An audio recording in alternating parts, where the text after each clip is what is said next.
Nerd On the Podcast is proudly partnered with Apogee Electronics and Odyssey Headphones, leaders in the field of audio.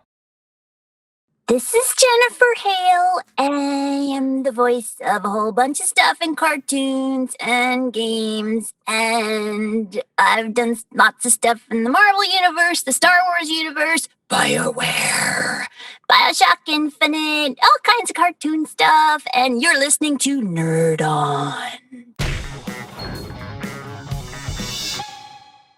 What is going on, everybody? Welcome back to Nerd On, the podcast you didn't need but you deserve, and where all levels of nerd are welcome. We have a very special episode today, We're going to get right into some of the business. And first, let's introduce the host. I am Josh. I am Ali. And I'm Tom. I'm Caitlin. And this episode is brought to you in part by the members of the Nerd On Nation that is powered by Patreon. As a member of the Nerd On Nation, you do get awesome perks, like you get early access to these episodes. You get bonus episodes that nobody else hears.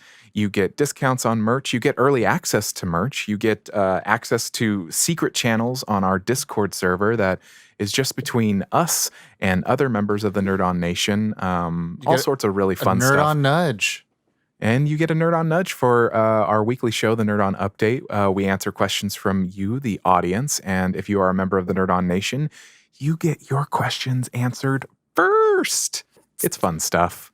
But yeah, check that out. Join the Nerd On Nation at nerdon.tv/Patreon and join that Discord, nerdon.tv/Discord. Fun stuff. It's a great community that continues to grow. And all the time. We love you guys. And a big shout out to our partners, Apogee and Odyssey. Apogee has equipped us with these microphones, the Hype Mic, the ultimate podcasting microphone.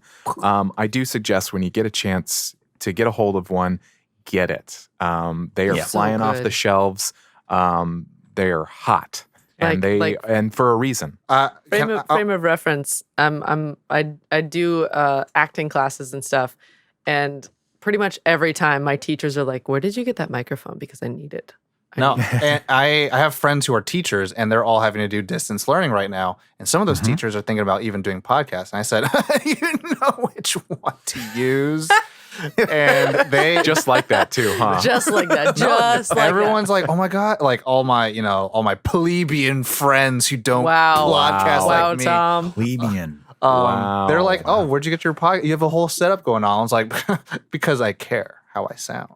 And you should too, baby. And Abogee's the way to go. Anyway. I love Tom inventing the Society of Plebs. Most douchiest ad read ever.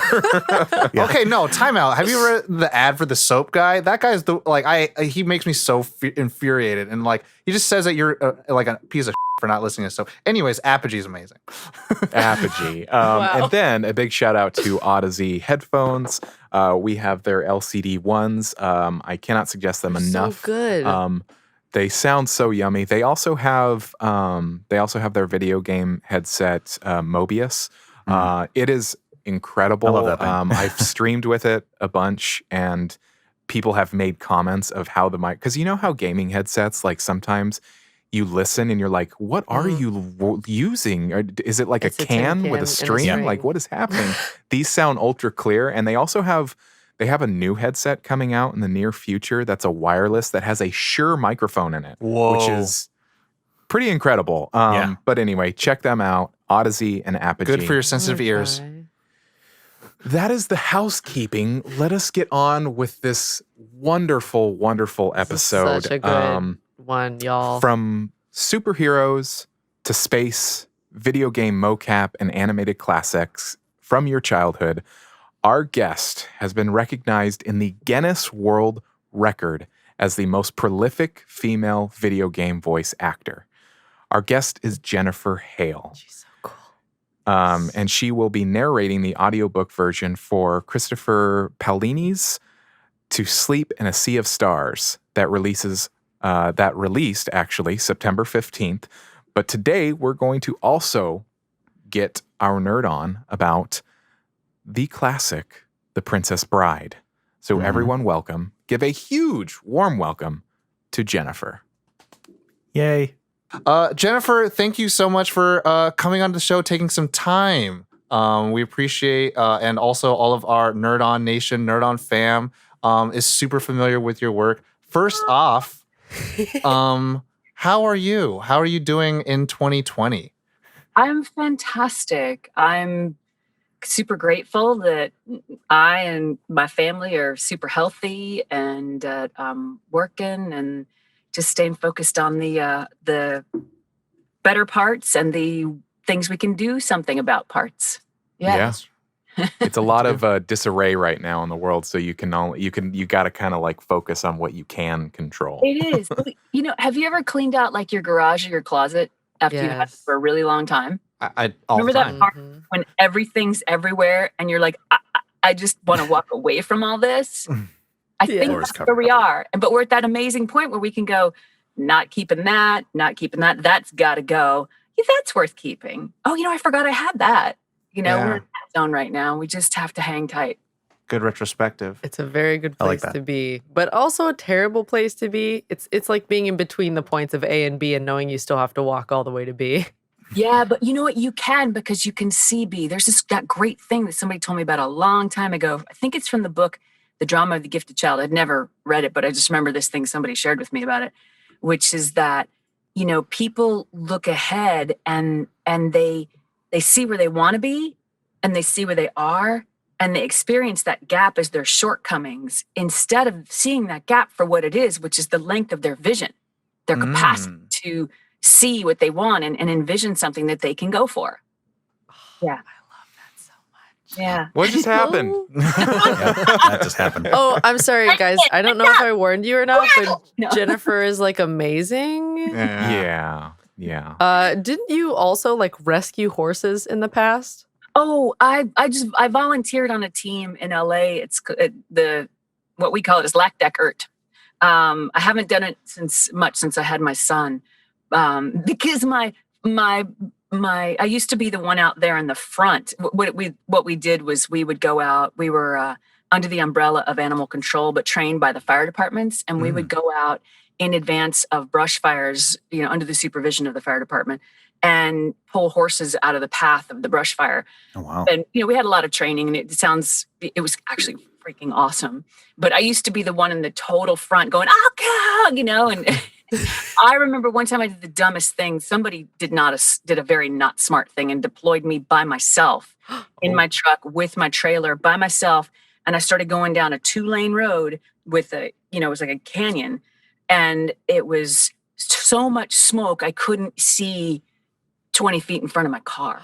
So I could have been driving the dumbest thing in the world. It was such a dumb thing. And I got in there and I was like, this is the dumbest thing ever. And I can't turn around. It's a 2-lane road. Oh my God. I was like white knuckling going, okay, is this where I die today? And then I saw a yellow jacket and I was like, yes, the firemen are here. Wow. That's the dumbest thing I ever did. But I used to be that person, right? And then after I had my son, I was like, no. No, I will be second. I will be pointing out all the scary things you're doing in the front. Yes. Out, So. That's crazy. Well, you've got to, once you have a child to constantly keep safe from every danger, I feel like that kind of changes things. It changes in the best way, man. Like, you don't realize it, but once I can't speak for the male experience because this body is female, but I don't know. My mind has never been in one place again since I had a child. And I can imagine people who have 3, 4, or 5. Like, dear God, how do you get anything done? Because you have your mind is like,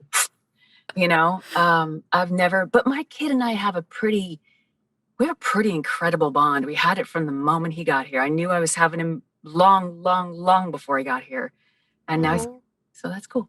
Yeah, that's very cool. Yeah, it's the best. I mean, just because it's so current. I mean, looking at California now, and really actually the West Coast of like the blazes that are going on. Do you look at that and kind of go, "Wow, I know what's happening on the front lines," like based on your experience? Like, well, I know what's happening on the sidelines because I was, I the closest I got to the front lines. Well, I was, was the little bits and pieces before it was coming.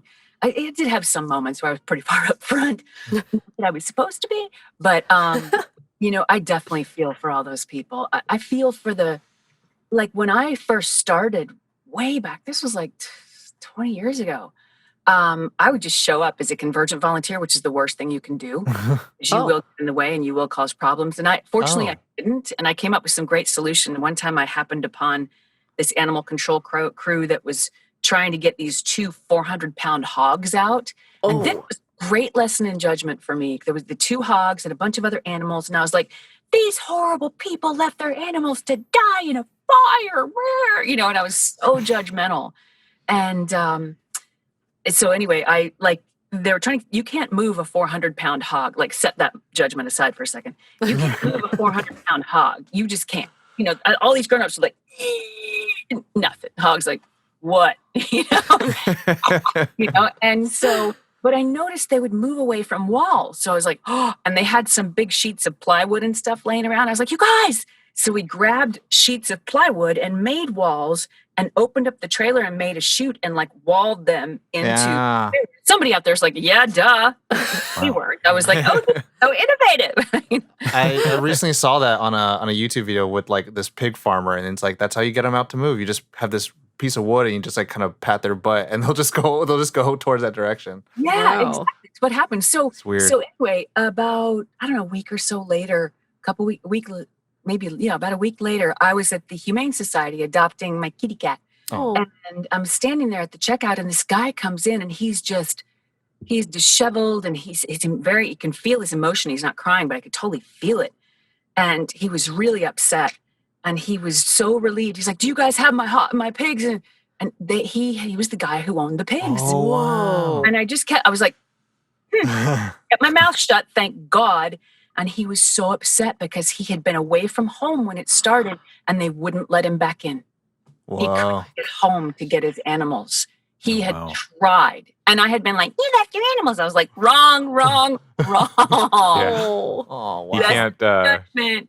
You just don't I've been know. in a evacuation for in the early 2000s. There was a big fire in Southern California, and I grew up in a really small mountain town, and this community had to be evacuated because the fire was massive, and you can't. It's literally on a drop of a dime where they're like, "Hey, you gotta go." Yeah. And Which so community it's like, is it? You don't mind my asking? It's San Diego East County. It's a mountain town up there called Pine Valley. Oh, yeah. Very, very picturesque mountain town. Was a mining town and all that kind of stuff. Pine trees galore. Yeah. But yeah, you just never know. Never But Bring it back. bringing it Well, back. in addition to being a real life badass, sorry, I immediately bleeped me someone. God, come on. Sorry. Bad It's booty. A bad booty. In addition to being a bad booty, in real life, also you have I think Guinness Book of World Records, most female Prolific. most prolific female video game voice, most prolific voice, I think also. But how did you come into voiceover? How long have you been doing voiceover? What has that journey been like for you?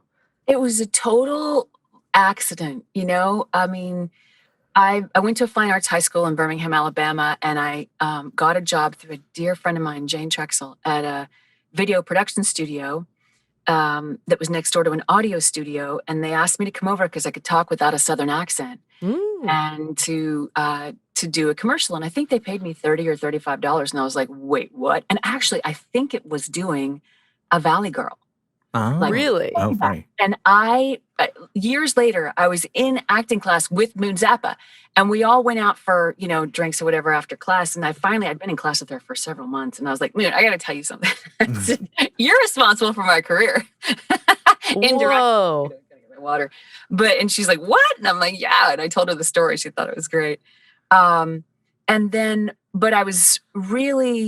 always been aware of money and the power of money, and money to me represented freedom and security and all that. And this was an opportunity to make money. And at the time I was singing in clubs. I started singing in clubs when I was 15, singing rock and roll. And I just got really determined. And I asked these 2 guys, Greg and Courtney, to I didn't say, will you mentor me? I said, will you help me make a reel? And what can I do in exchange? And I tried not to bug them too much. And they were incredibly gracious. And I made a reel and I went door to door, cold calling ad agencies. I put on a little suit, put my hair up in a bun. I was still a teenager. Oh. And I went and did this, and I built a business. And I would at that point, I would redo my reel every couple of months because the learning curve is like this, right? And Yeah.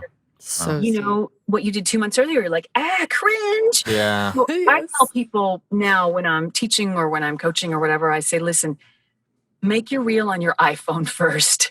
Make it at home on GarageBand. Make it on something like that. And then when that day comes, when you listen to something you made, the last round of what you made, you know, given that it's been a couple months and you don't cringe, then go spend your money.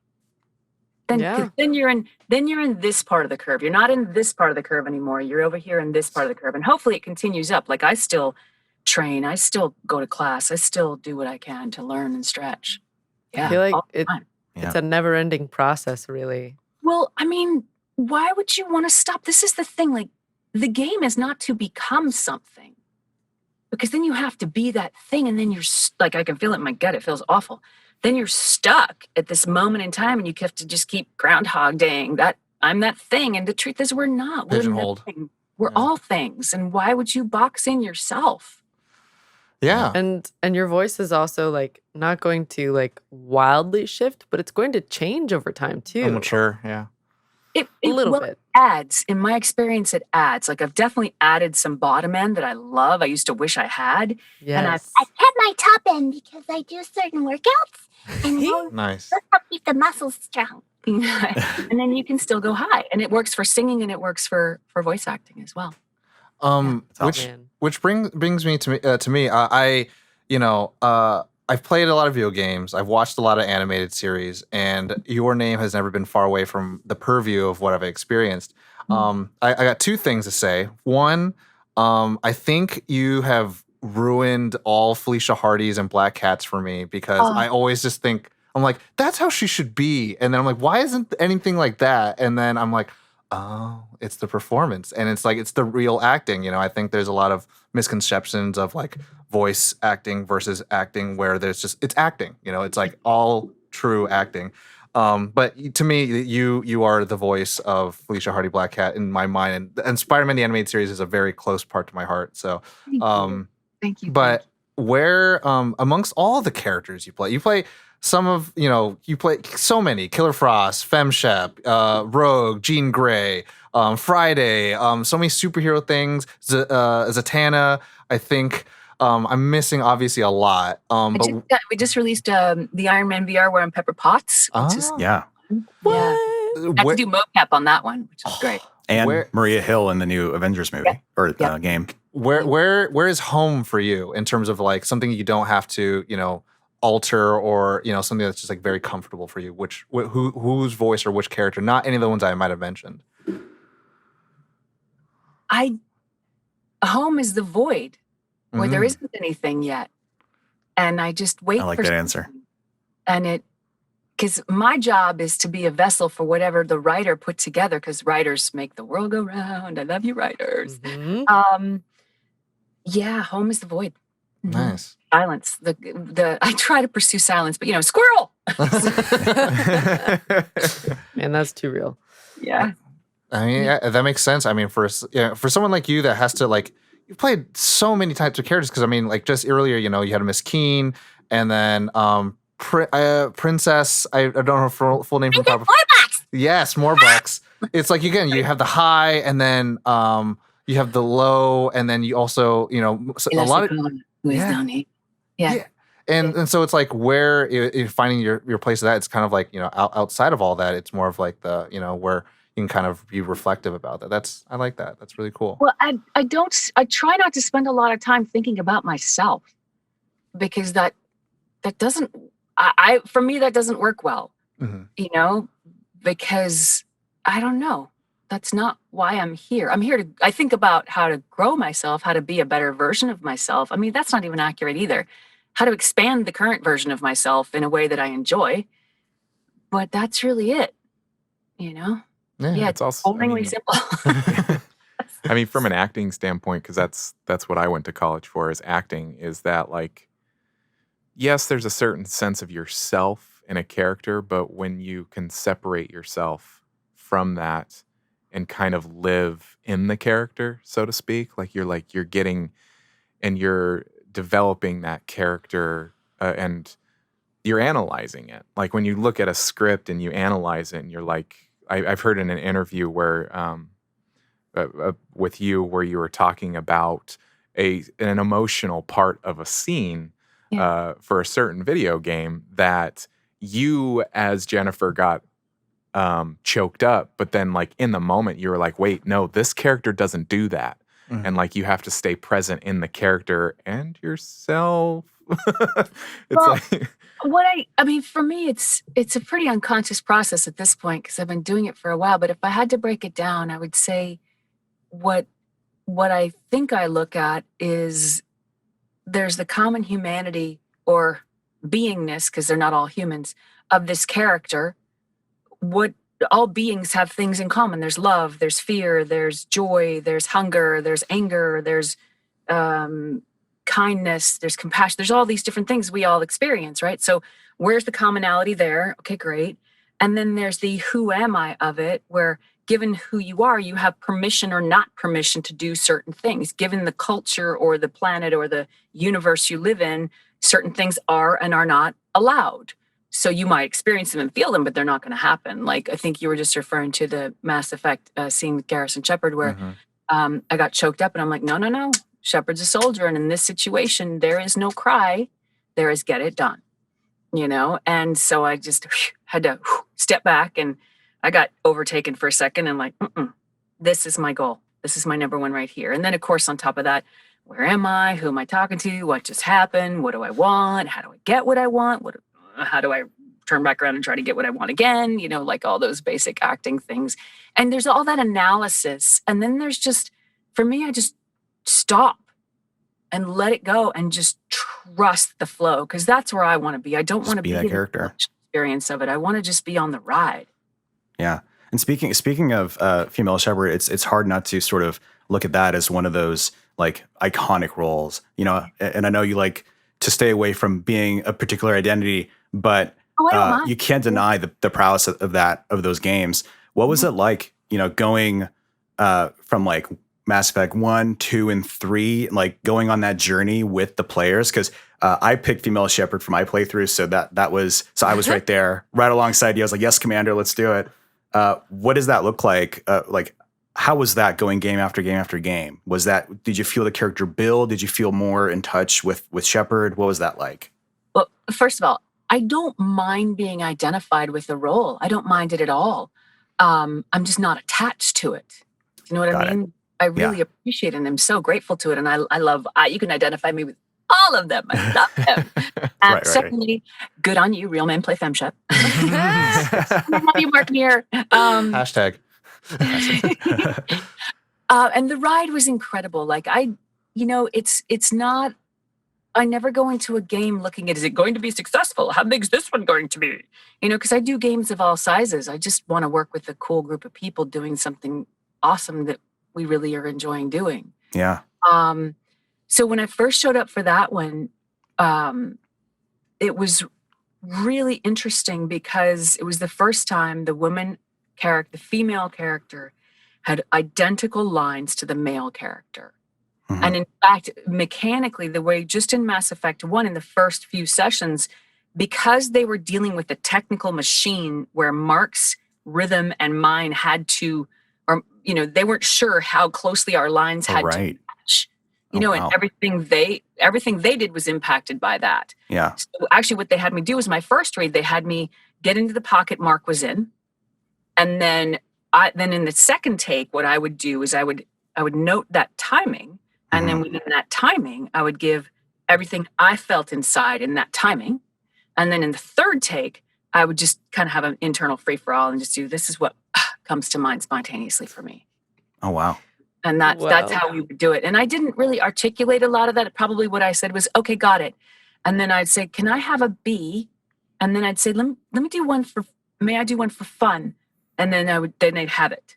Whether or not they're going to use it, they're going to listen to it later and they're going to go, are they going to go, we love that one, but technically we got to go with this one. Because you're pointing out a very big challenge that they had to deal with, which is the game has to flow the same, with female and male, and it has to achieve the same like emotional beats and all that stuff. So that, I didn't even think about that. That's insane. Oh, there's so much. And what was cool was that game and the scope of the timeline it took to make it. I don't know. I mean, you guys are probably aware. A lot of us talked publicly about this. Yeah. But when we record, we don't get the script ahead of time. So it's cold reading. You're going in doing cold reading. And it's out of sequence. I might be doing the thing where I fight you and I'm having the big boss fight here and then I meet you over here. I don't know what's going to happen. Maybe you just shot me here. Maybe we're just hanging out and having, coffee here. I don't know. Right. I don't know. And I just have to jump in and just, like I say, Dory it. I'm the stunt Dory, which I love. When Ellen's busy, I'm stunt Dory. And it's like, what? Oh, okay, we're here now. And that's just with that way. But the cool thing was to watch also the evolution.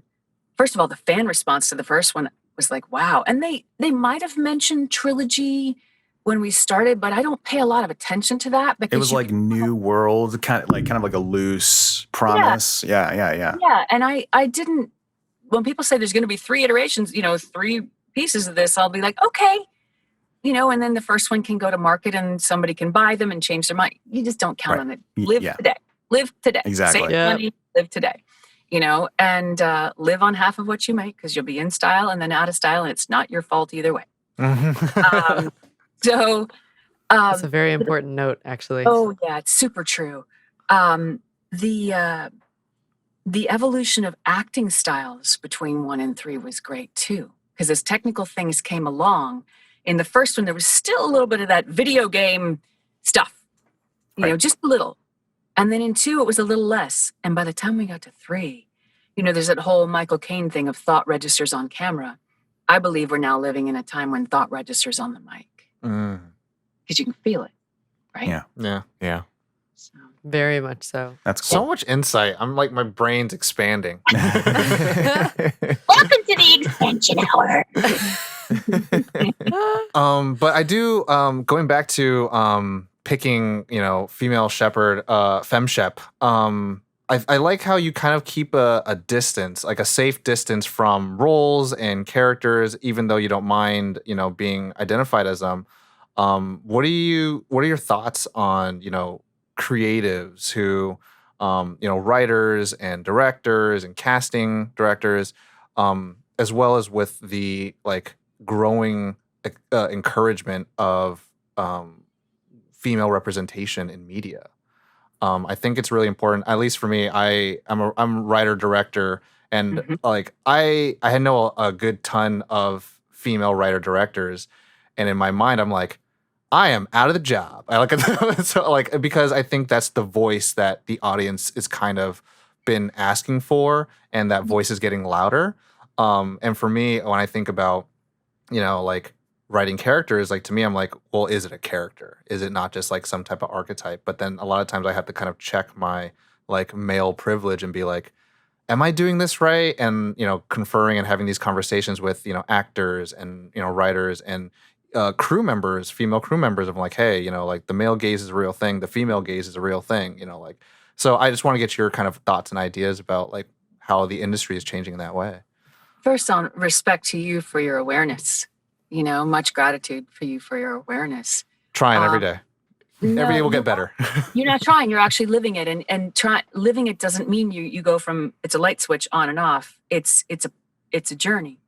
And by being on the journey, you're there. You're already there. Just stay there. And the scenery changes as you go, but you're there. So pat yourself on the back there. Own that. Like internalize that so that you then leave space for the next thing for you to open up your mind to. I think you can, like, I'm a huge Joseph Campbell fan, right?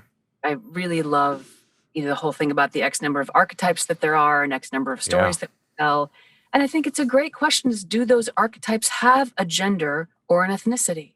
And my open call to all creators of all levels, and that includes casting creators and all creators, is please remove gender and ethnicity from your casting requirements unless somebody's talking about their anatomy or their hometown or their DNA.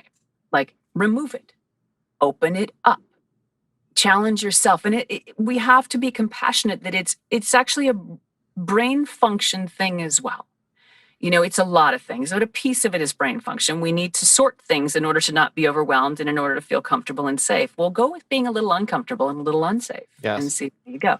Like, get used to being uncomfortable because the shift is here. Mother Earth is doing this. The shifting whether we want it or not.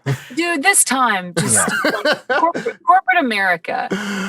Corporate America. I'm going to tag it onto America, even though Europe, I should say Europe is quite involved as well. There's just a small number of families with have accumulated most of the high, large amounts of wealth in the world, and they're calling the shots of a lot of things. America's an oligarchy. It's not a democracy. We're fighting to take it back, but we have to be clear about what we're fighting. But one of the things that just, I'm like, about this time, listen, first of all, the difficulty and the suffering around this time is not to be minimized. And I will fill my tank by going over here and looking at this aspect of it, which is, that corporate machine kept sending a bigger bulldozer to mow over the planet and bend it to its will, right?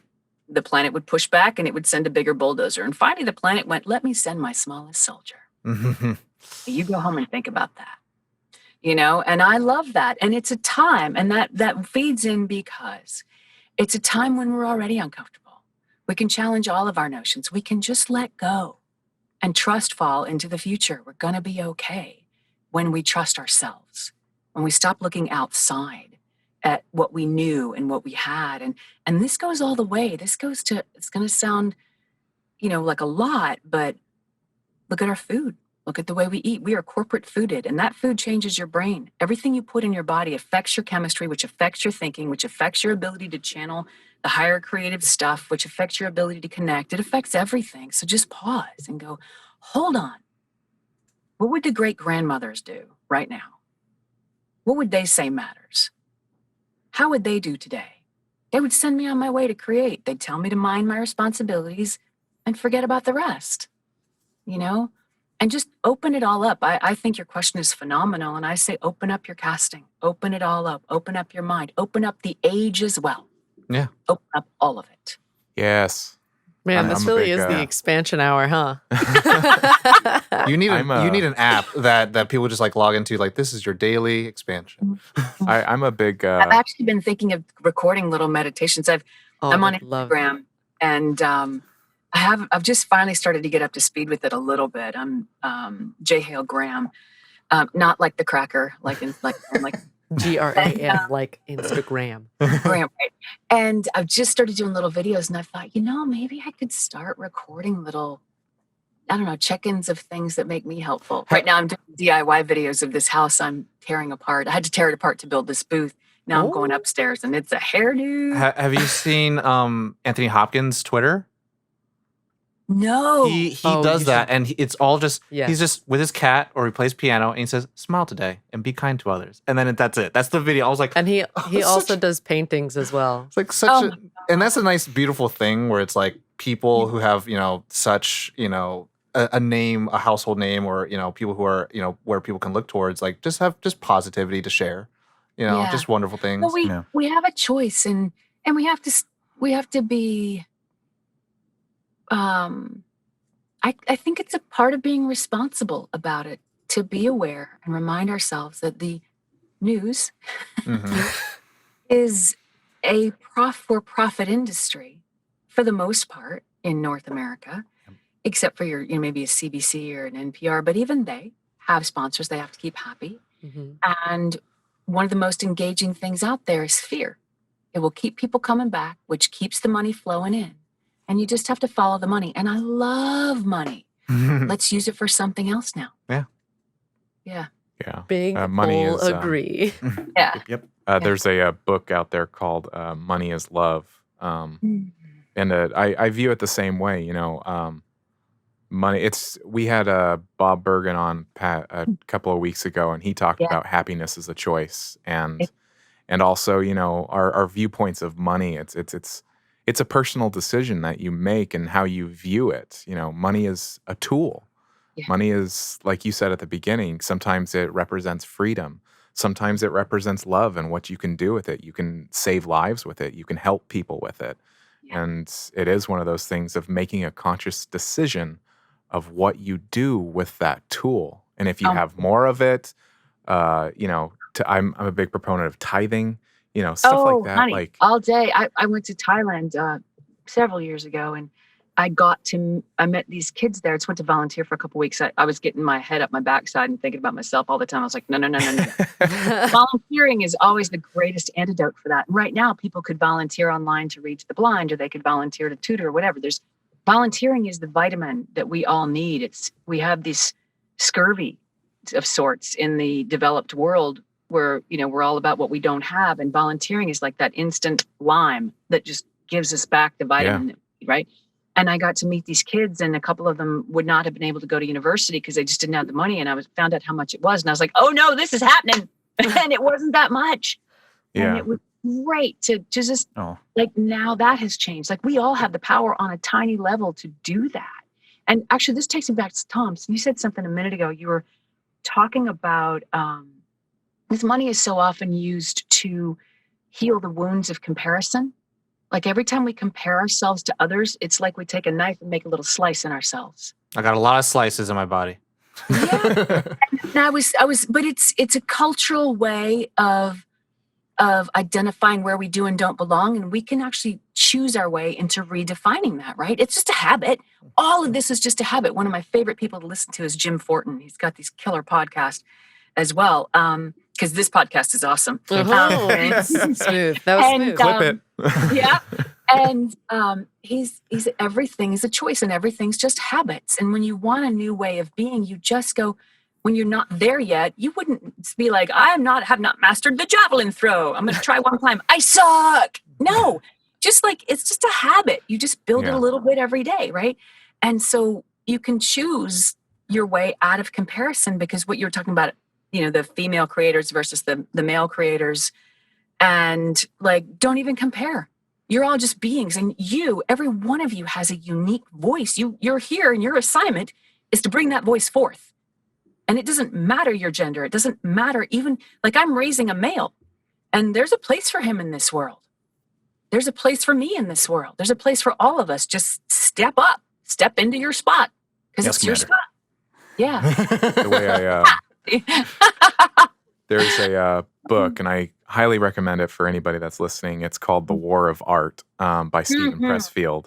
And he says it, I'm going to paraphrase because I can't remember it completely, but he just says, no matter what you do, whether you're an artist, as an actor, a writer, or whatever, go out and do that thing. We deserve it. You owe it to us. Give us what you got.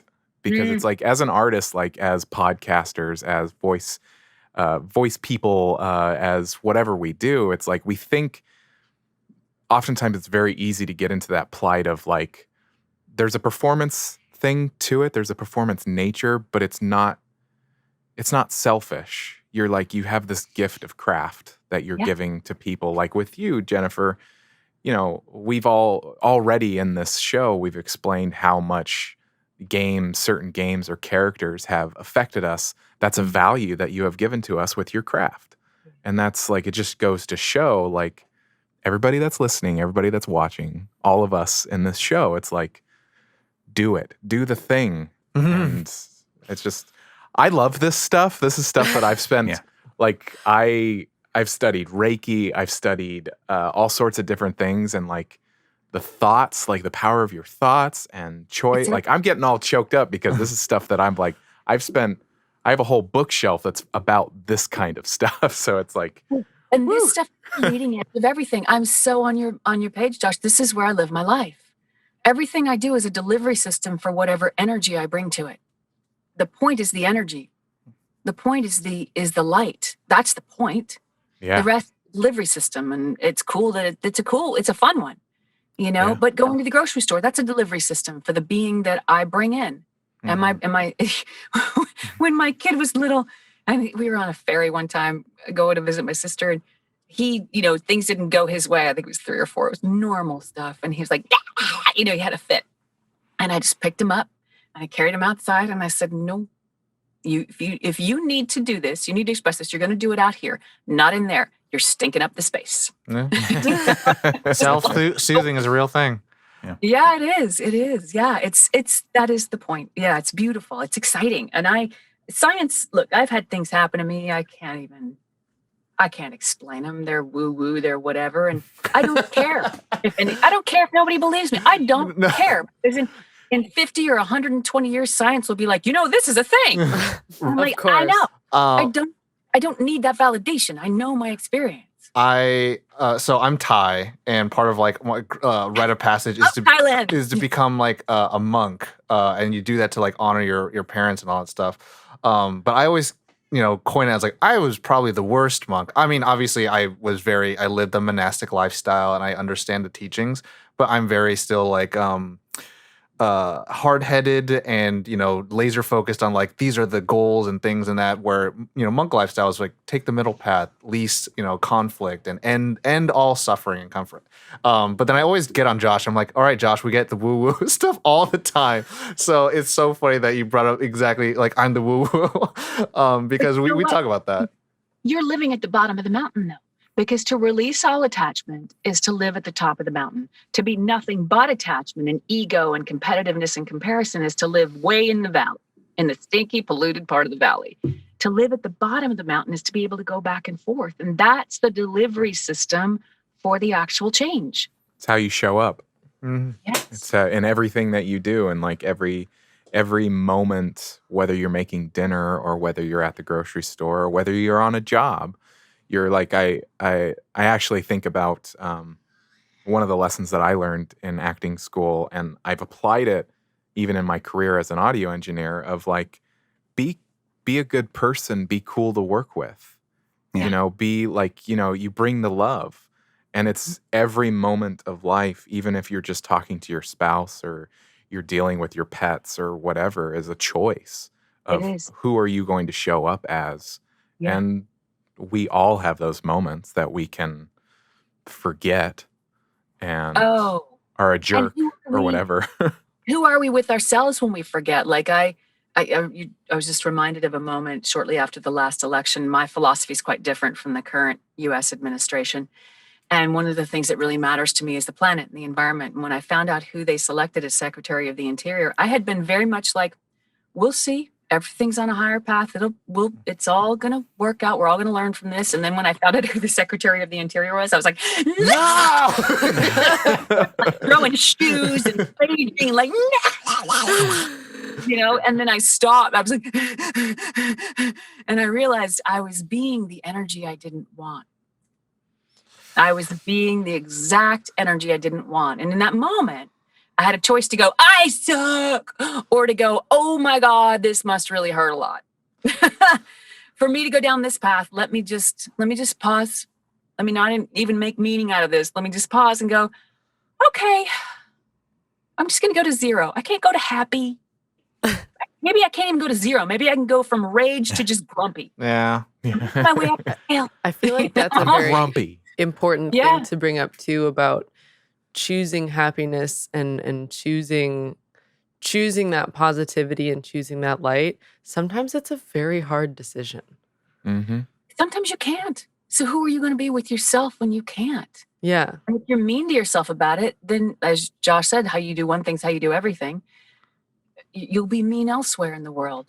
So I had a day, there's a thing called, again, this is a Jim Fortin thing, disintegration anxiety that happens when you begin to get to a new level of behavior. And like when you level up in your life in some area and you're like, woo, and all of a sudden you have the time where you're like, horrible, nothing's happening. And I feel like everything's wrong and what's going on. And I'm anxious and it's called disintegration anxiety. It happens because your reptilian brain's like, we're not safe. We're out of the comfort zone. It's scary because it's different. Pull back. And you're like, no, I don't want to. And it's just, and I had that, and I was a couple hours into it, and then I was like, oh, it's that thing. And it didn't make it go away, but I was like, okay, identified it. Let's go watch TV together. It's like you can shake hands with it and then be like, I'm not happy with you, but we still got to ride this out together. So let's just do it as peacefully as we can. To Josh?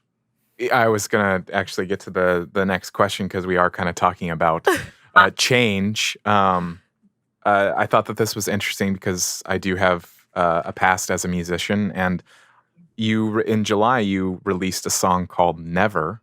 What was the inspiration for this? Because I mean, looking on the internet, I mean, I didn't see any other music on the interweb, so this is kind of a new. It doesn't sound like music is new to you, but expressing this way and distributing a song, like, what was the inspiration for this? I think it was just something in my. Oh wow! Now I'm getting choked up. Yay! Good? Bad? Something in my path finally let me go. Finally loosed me to the thing I've always wanted. I think when I was 12 years old, I went to camp and I wrote, somebody had a guitar and I'd never played guitar, and I grabbed a guitar and I wrote a song, and it was like our song that we sang at the end of camp. And I was like, what? We sang my song? That's so cool. And I was like, I'm not good enough for that though. That's not real, And then I started singing in clubs, right? And I was singing all the time. It was my joy. I couldn't even believe I could sing. I was like, holy cow, I get to do this. And I'm like, yeah, but I'm not good enough. I would compare. I just sliced away. Oh, I'm still there. Shredded myself with the comparison, right? And then I, when I was, a couple of years later, I was getting really busy, and time became a thing, and I had to choose where my time was going to go. And I was already making a living acting. I was still in university, but I was already making a living acting. And I was like, I guess I should let the band go, the music go. And this thought came in. It was like, your voice is in such great shape. Why would you do that?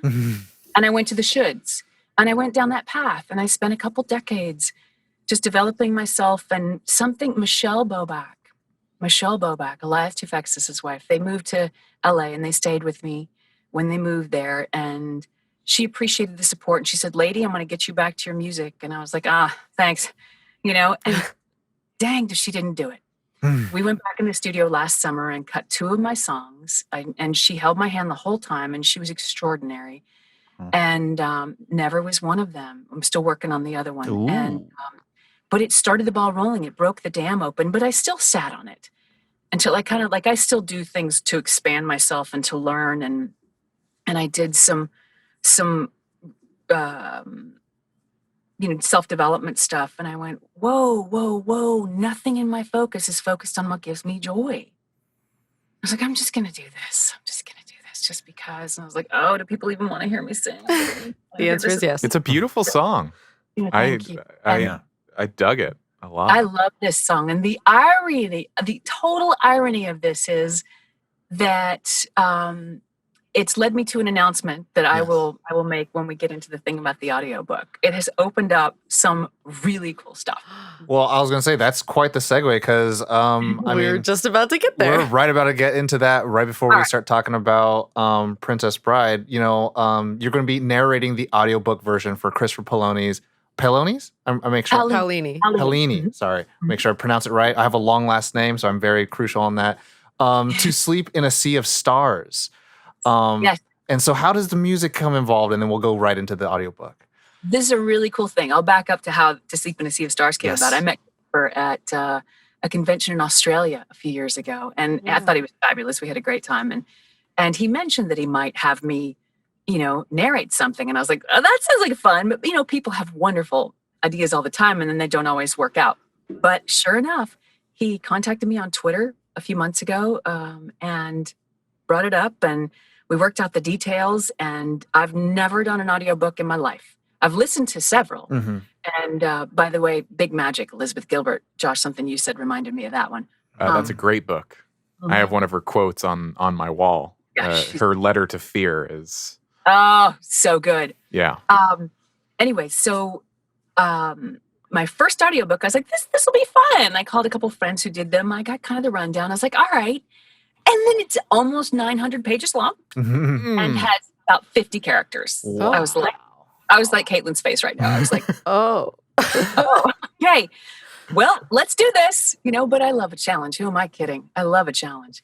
And so I think I had that Guinness record because I love a challenge and I wanted to buy some real estate. Like, I'll do it. So it wasn't intentional.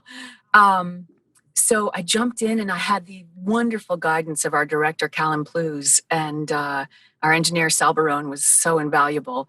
And my iPhone was super helpful. I kept it handy because I had just voice memos for each character. Oh, that's so smart. So, and I had Taking also, that. because I put other stuff in there all the time and other shows and other things, I had a little abbreviation, the TSIASOS, before each character. So that I would, anything that had those capitalized initials, I was like, okay, that's it. No, that's a song. Okay, that's it. You know, that's a reference for this game that will not be discussed. You know, like, so I jumped in, and it was 70 hours of recording. Wow. And the 32 and a half hours long, and it was awesome. I loved it. Read that book twice now, because once to myself and once out loud. Nice. And what I would do was I would read, and I would try not to get, like, if we were going to do 60 pages the next day, I'd try not to read more than 80 pages. So I just didn't want to give away the ending or the next piece in any way, shape, or form. Right. And it was really fun. And God, the thing, like about 4 times I was reading the ending and I had to stop because I was all choked up. I was like, this gets me, you know. And it was a challenge because from what I am familiar with audiobooks, I don't think you're supposed to go too far into character, but they all needed to be clear because there were so many of them, and several of them were similar, like a couple different military, situations. And then I ended up calling Christopher at one point because there's this alien life form that doesn't communicate in any way that the beings that we're familiar with do. Oh. So I was like, all right, I got to give voice to this. What are your thoughts, man? And so we worked it out, and he gave some great insight there. And it was a great, great experience. I loved it. A couple of the characters, as much as I tried to keep them moderate in their sound, they were like, excuse me. I was like, okay. It's who you are. I cannot do you halfway, you know? Wow. And it was really, really fun. It was beautiful. So during the recording of this, I released my single Never. And if anybody wants to hear it, it's in the link on my Instagram page right now. That may change. We'll put a link on it too in our description. Okay, cool. Thank you. So I released the song, Christopher heard it, and he said, hey, by the way, for this one piece of the book, there's this one character or this one moment, and this thing happens, and here the lead character kind of sings this thing. Would you be interested? And I was like, sure, I'll see if I can put together something. So I connected with one of my writing partners, Todd Herfindahl, and he's an amazing assembler of songs and ideas. He's incredible. And he created this great frame, but something else happened. He created a great little frame for that moment. But then between the book and what I shared with him under NDA that I could, and the feel of everything, like this song birthed itself in spite of us, this other song. Oh. And it's called Sleep in a Sea of Stars. Oh. And we played it for Christopher, and he was like, yeah. Wow. And so we are having a virtual release party for that sometime in the next couple weeks. I'll put it up on Twitter and Instagram. We're doing a virtual song release party for Sleep in a Sea of Stars with myself and Christopher. And there'll be a little giveaway in there. For people. Ooh, That's so cool. That's awesome. I wish I could play it for you now because it's so good. I want to hear it. Yeah, I love it so much. I love it. No, Yeah. and I think this is a wonderful time. I have never really been into audiobooks until, we all had to stay home. And now I'm like listening to all these like sci-fi, fantasy ones. And, just to talk about To Sleep in the Stars a little bit, even though there are galaxies and uncolonized planets and xenobiologists and stuff like that, but there is, human compassion and, personal human strength and stuff like that, which is, like you were saying earlier, like what is the connective fibers between all beings, right? Love and compassion and fear and survival. So I'm excited. I've not ever read the book, so I'll tell you right now, I got an Audible account, and I got a free credit. So I'm like, all right. Do it. Please do it.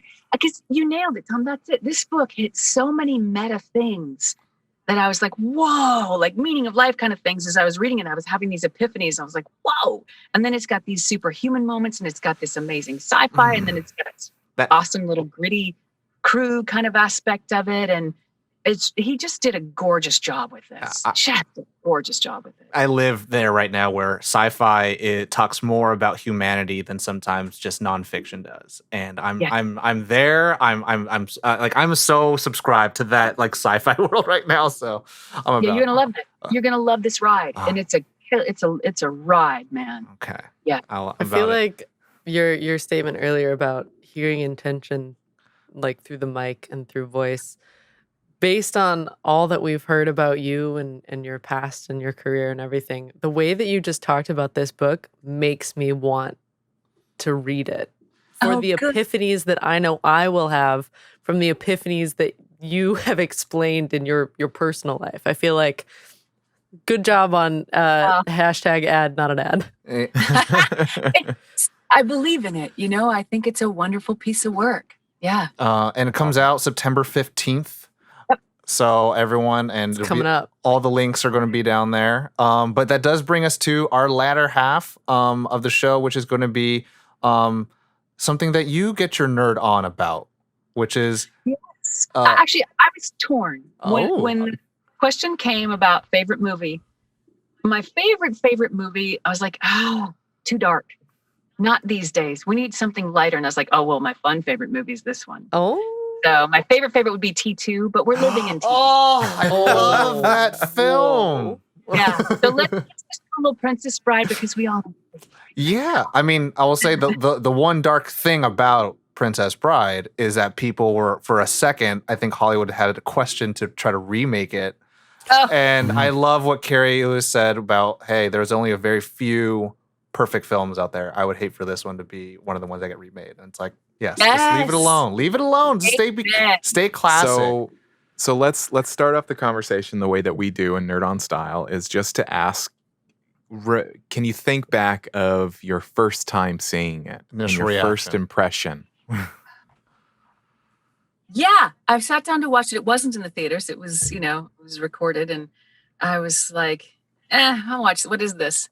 And then I was like, oh my God, what is this? It was delightful. And of course, my favorite, well, we'll get there, but what's your next question? Yeah. I mean, no, we go around the circle and say, hey, how was everyone else's? So mine, I remember the first time I watched it, and I was a child, and so I was dumb and young, and I didn't know anything, and I thought Inigo Montoya was Zorro, right? Because I think Disney Channel had some Zorro, like the old OG Zorro TV show, and then I remember watching again when it was like in high school, and favorite day is when the substitute teacher brings in that cart with the TV strapped down. And we're watching it, and then I was like, oh. And then I had a friend named Alfonso Montoya, shout out to him. And he always says, like, and he would do the line, Inigo Montoya, And so I was like, oh, this is a whole new thing. And yes. Mother, prepare to die. And when he does it again and again, but watching it in preparation for this, but also watching it in my more adult life after going to film school, it's so.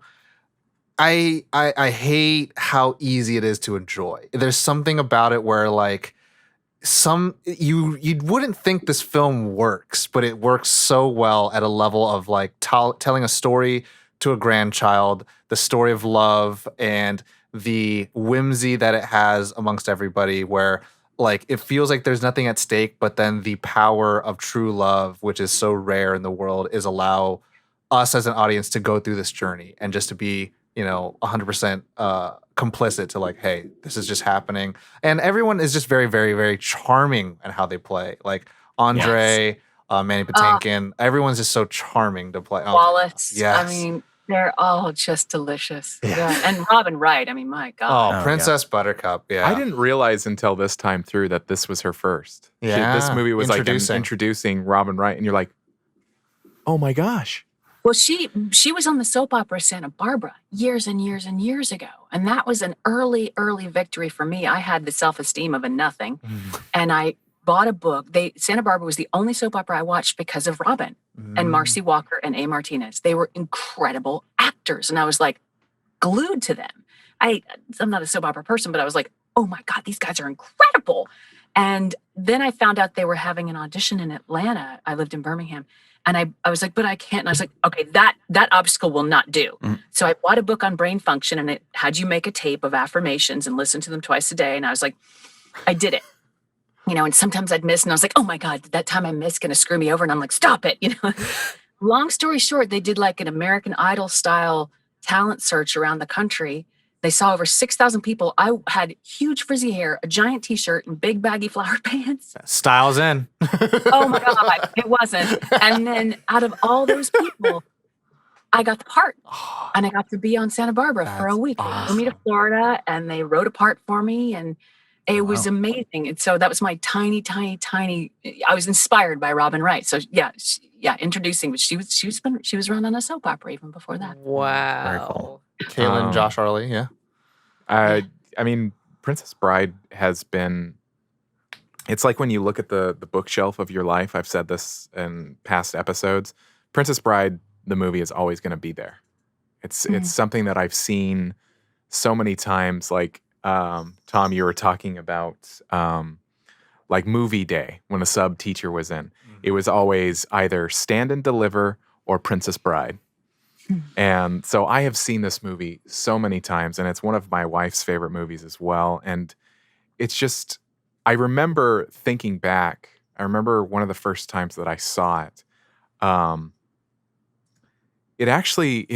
For a kid, it can be a very real experience. Like the forest scared the heck out of me. The rats, all of that, like Fire Swamp. Everything that went on in this movie was like, it's like the equivalent of watching like a Lord of the Rings, like intense, very like fantasy, like it. And then growing up, you're like, oh, that's funny. Yeah. Oh, that's a humorous moment. But when you're a kid, you're like, It's real. it's real life. You're a Fred Savage. Yeah. How old were you? Huh? How old were you? Oh, this came out in 1987. So, I mean, I was only 2 when that came out. So probably. But when you watched it first, I was probably like 14. before 10.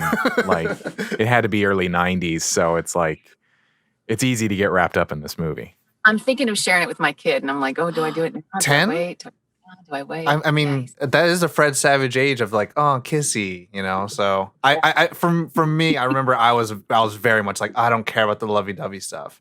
Yes, And then exactly. so now as an adult, I'm like, oh, but it's sweet.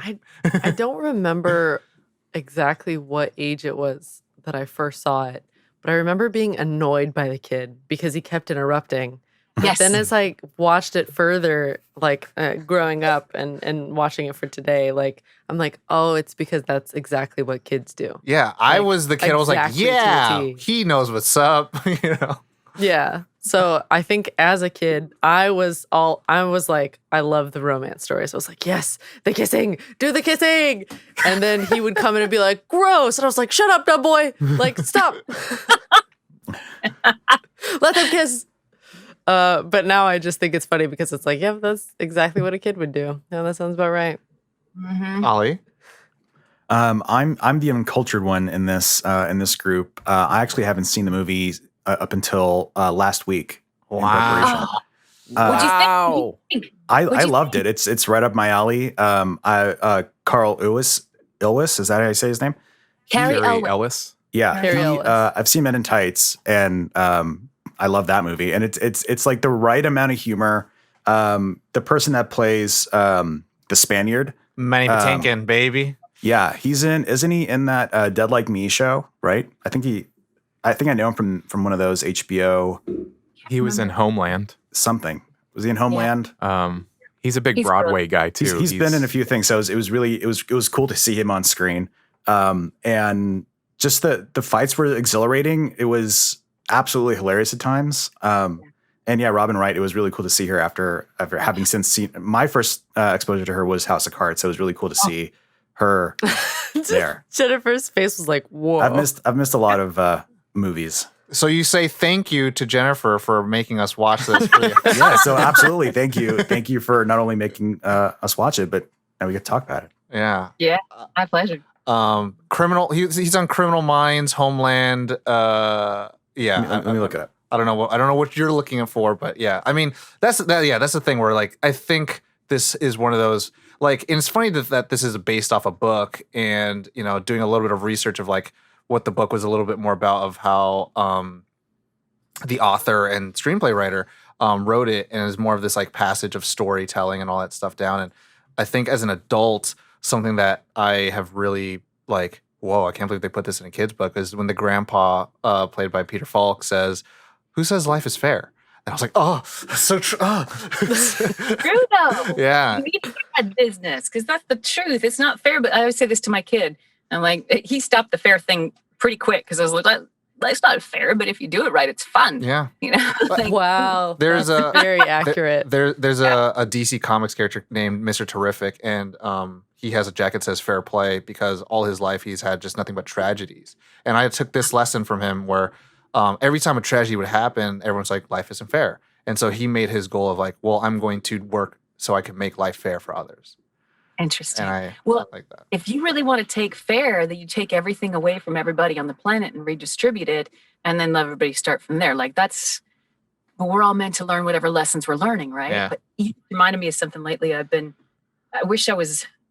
not a writer, and I don't know that that's my path, and I'm not a writer of graphic novels, but I was like, man, I wish somebody would write a graphic novel in like the Marvel universe or something where you have a native person, a First Nations person, and they're a superhero, only they're partnered with the planet. And they go around doing like, maybe they're take on the corporate people they should to take them out, to, just some sort of dark hero that's a native person. I don't want to say Native American because that's not, that tags them to America and they were here first.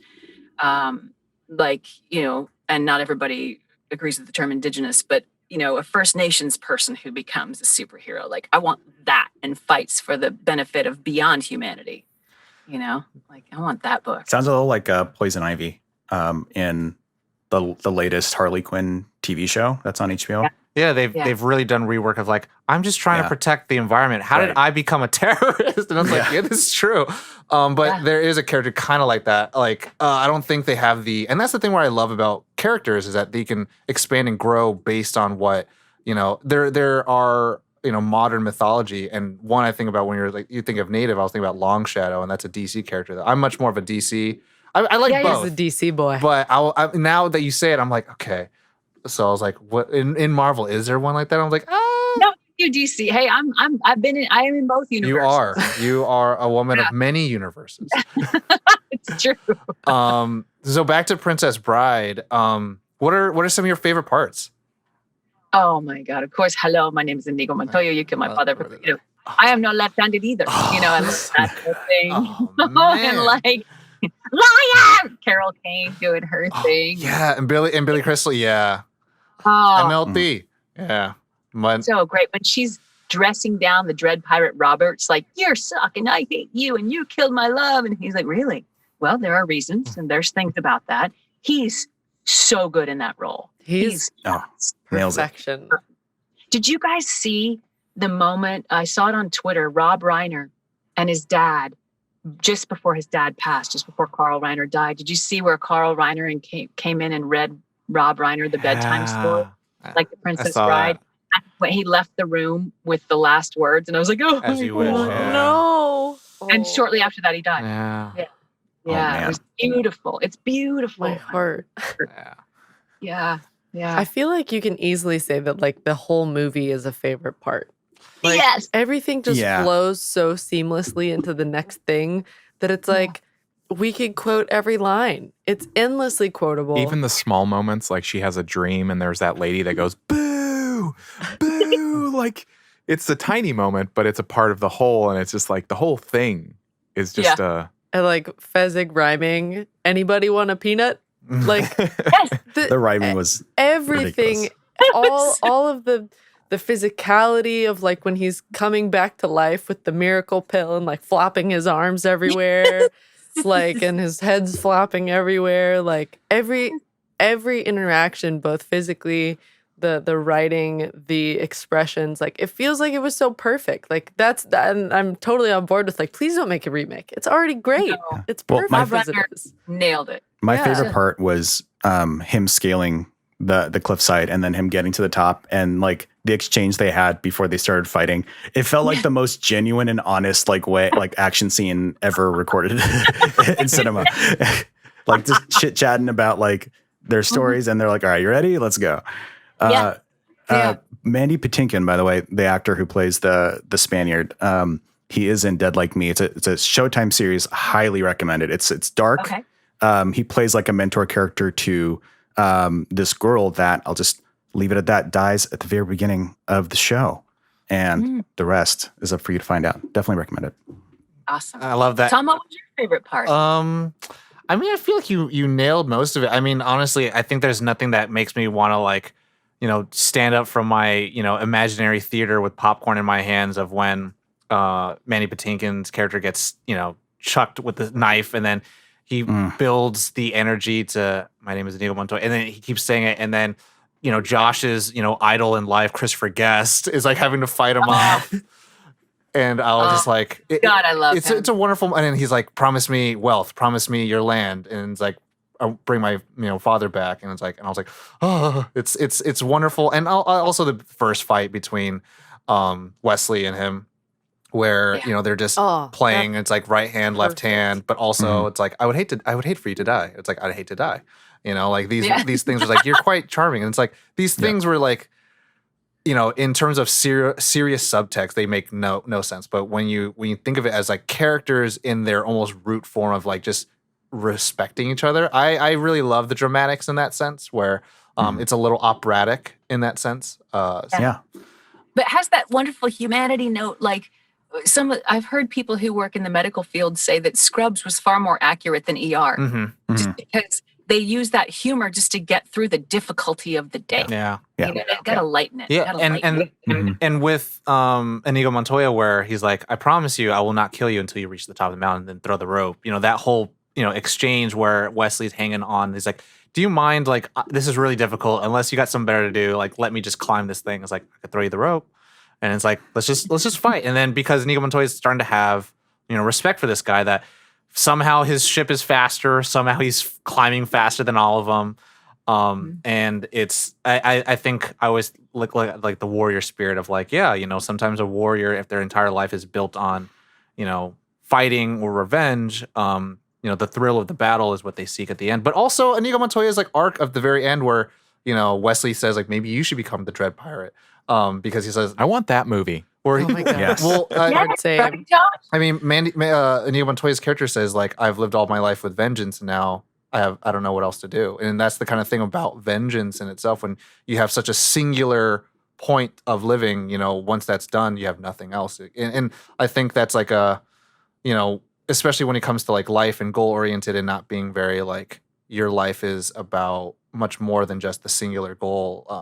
I thought that was a really interesting thing to kind of like, they talk about it in a kid's story of just purely a vengeance, but when you expand it and then think about like, how do you look at your own life? Is it just to be one character? Is it just to be, this role or to have this amount of money? Then once you have it, what else? Are you done? Like, do you have no more meaning? But yeah. I have a friend who he was in a coma many years ago, and I was there as part of the group that sort of helped.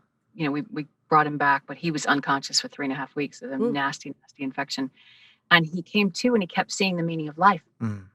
He was like a factory worker at a plant, and he'd go out on break, and he literally saw it on a piece of poster board. And I was like, what was it? And he couldn't remember for months. And then he remembered. And he said, it's going to sound kind of lame because it's just be happy. But you have to find the thing that makes you happy. And then you get that thing. And then it's kind of not the thing anymore. So you go find the next one. Like, it is that journey. It's totally that journey. Yeah. Wow. It's the next there. Once you get there, you'll get the next there. Yeah. For me, because we've all kind of touched on like the movie is my favorite moment. No, there's lots of one-liners that I love. I love that when he goes, "You keep using that word. I do not think it means what you think it means." Also Inconceivable. the whole movie is very one of my favorite things in my fandom is Monty Python, and this movie is very Python-esque. Very. There are several moments where it's like when they have that guy cornered at the gate and they're trying to get the gate key and they threaten him and he goes, "Oh, you mean this gate key?" It's just little funny moments where they go from intense to, "Oh, you mean this?" or marriage. Oh God. To Blave. Blave. And they oh man, when why can't I think of his name? Carrie Elwes's character. Wesley. Wesley. Yep. When he is basically he can't move his body, but he's Weekend at Bernie's. Huh? Oh, It's just yeah, Weekend at when he's Bernie's. like in the bed and he's telling this guy what he's going to do to him. To the and then pain. he stands and he goes, "Drop your sword." I just like, and the guy just goes, and he just sits down very How he politely. like grabs his sleeves also. Yeah. I don't know why, but that little flourish of like, whoop, okay. I love that. Yeah. Excuse me. I'm going to go watch it now with my kid. Any other favorite parts? Did we mention Ali or Caitlin? I mentioned that one. Caitlin I mean, I think when they're going to the honeymoon suite and she's walking with like the his father. Oh, yeah. And she like gives him the kiss on the cheek and he's like, "What was that for?" She goes, "I'll never see you again. I'm gonna go kill myself." And he's like, "Well, isn't that nice?" And like pats her hand and you're just like, "No, listen." But then he's like, "She kissed me," like that's I all he really know. cares about. Oh, it's like He's on his so- last it's- legs. It's so like perfect but infuriating at the same time. Yeah. If there's no other favorite parts, I mean, we can go on the entire episode and more we really episodes of could. favorite parts. But Jennifer, we're not going to go easy. We always have our guests do favorite characters. But so we'll do one of the main characters, which I don't know what that is because it would be like what There's a lot. Wesley, Buttercup And Princess Bride? in the Oh, Princess. it has to be Inigo Montoya. Okay. It has to be Yeah. Montoya. Wow. And then who would you be your number two? Your second favorite? Inconceivable. Okay. Inconceivable. Vincenz? I cannot Yes, remember. Vincini. What is it? Vicini. Vicini. There it is. Vincini. I wanted to say Vincenzo and I knew it was wrong. I know, right? Mine's the same. Indigo Montoya. Yeah. And then second? Second, I would say was Wesley. Okay. Josh? My favorite's gonna be Wesley, and Okay. then Inigo. Okay. Caitlin? I don't know why this feels so difficult. They're all amazing. I So feel the like- grandkid? The grandkid. Oh, Peter Fox, special spot for yeah. Peter. I gotta say, I think Wesley is probably my number one, just because he's so perfect. He's so perfect in this. Number two is probably Fezzik. Yeah. Yeah, mine He's is just- yeah. A delight. Mine is Inigo Montoya and Fezzik. Just because those two, and that's the thing where like there is love throughout the film, and like the love of a grandfather to a son, the love between Wesley and Buttercup, but also the love between friends. And Fezzik is the Yes. one that gets Inigo Montoya to not, be all inebriated. It's like he helps his inebriated friend, and he wipes the soup off his chin and dunks, and he's like, "All right, that's enough." Like there is Yeah. brotherly love, or just love between two friends, and I love that stuff. The first thing I Something picked up on, which might be weird, was like, wait, why isn't your dad reading it to you? So that was like a little bit of sadness there. So that helped kind of keep that grandfather. You're creating a whole grandson. meta. I am. It's like a whole universe. Right? So it's like Something- extra special. That I noticed with. Oh, I'm so sorry. Go ahead. No, Caitlin, go ahead. I'll hold mine. Something that I noticed was they were very good at making between the the various loves. Those loves all had like a moment of being a romance novel cover. Like there's at least one shot where Fezzik is like holding him and they're like looking into each other's eyes. Buttercup and Wesley, they're like, have that like holding her head and like sitting on top. Like, there's a moment at least with every couple. There's like one everywhere, and I love that. Picturesque. That's so cool. Yeah, what you were saying just a minute ago, Tom, was reminding me of our earlier conversation about letting go of your stereotypes, like writing and creating projects around love, like all forms of love, not just the single romantic notion of love between two humans, but brother love, family love, friend love. Like it's powerful. Yeah. It's beautiful. Yeah. I think, I feel like art has a responsibility to kind of expand that. And I think, so far it's tough with, media and consumption and box office where they're just like, we got to do what sells and this is what sold because of based on our data, but it's not about the risk of like, well, we can tell a story about a son and his grandfather or a granddaughter and her grandmother, And I think that's why I think Lady Bird was really big because it was a love story between a mom and a daughter. Yeah. So. Yeah. And none of that thinking is now or what's coming. It's all backwards. It's all looking back, that thinking of we got to do what's, that's all behind us. Yeah. Like in front of us. Let's do that. Yeah. Yeah. We're speaking the same language. Well, Let's make something together. Let's do it. I'm about let's it. do it. Yeah. We're in. that. Jennifer, thank you so much for joining us. Before we kind of wrap up, could you tell our audience where to find you on social, like website, what you would like them to check out? It's the free-for-all shameless plug moment. Oh my God, fantastic. Let's see. Instagram is at jhalegram, Gram. Twitter is at jhaletweets. And then my website is jenniferhale.com. And my song link, I think, is in both the bios of my Twitter and my Insta. The song is Never. And then please, please, please keep an eye out. I will announce on Twitter and Insta. We're targeting the 17th of September. We may be pushed back a few days just for logistical stuff for the release of the release party for the Sea of Stars song. Yeah. Nice. So excited for that. Also, Awesome. To Sleep Very in the cool. Sea of Stars, September 15th. Everyone get that. Yes. Very At the excited about time that this releases, it will be last week that it is out, and you can go experience it. Definitely don't miss To Sleep in the Sea of Stars. And I recommend the audiobook. that. Yes. Subtle plug. Awesome. Thank you very so much. much. Thanks, you guys. Thank you. This was so much fun. I'm glad. Gosh. We'll do it again for the next book. I'm I so would love happy that you were willing to come on the show and share Ah. your life and your experiences and your thoughts with us on everything. So thank you so much, Jennifer. Anytime. I will come hang with you guys anytime. Oh, Awesome. Yeah. We will take you up on that. Awesome.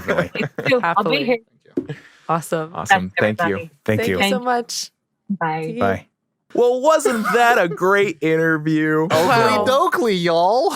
We're keeping that. I hope you we know. are. That's it. Yes. We hope you Um, enjoyed. That was very wonderful for us. We got our woohoo on. We got our fanboy on. Woo-woo. Fangirl. Oh, yeah. Woo woo. Woo- I can't wait to go play woo-woo. some more Avengers after this, by the way. Is it? Oh, woo- so you can go listen to Maria Hill. Exactly. Is it woo woo or yoo-hoos? woo-woo. I Woo-woo. like yoo-hoos. They taste really good though. You know what I'm saying? Okay. No, anyway. it's woo woo. Woo woo.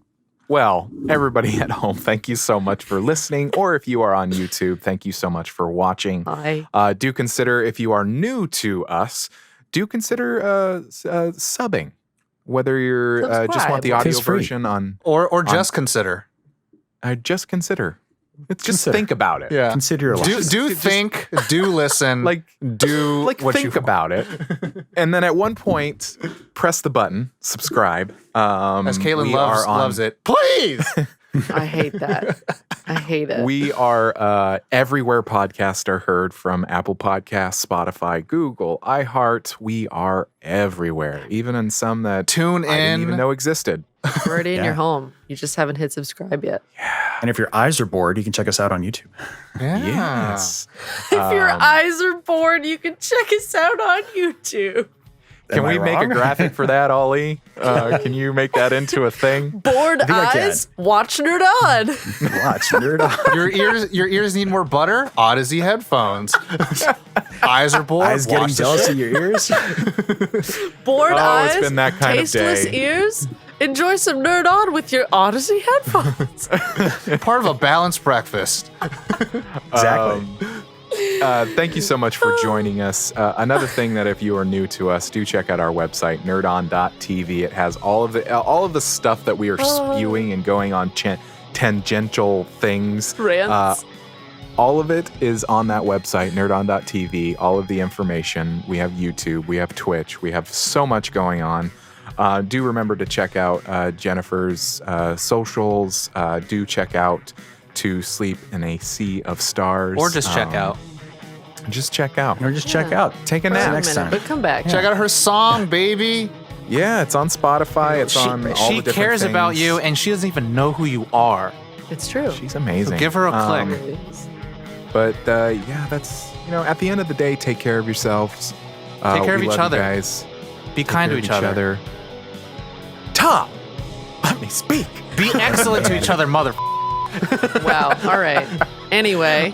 But that has been it. Thank you so much for listening. You know the drill. As always, nerd on. Nerd On.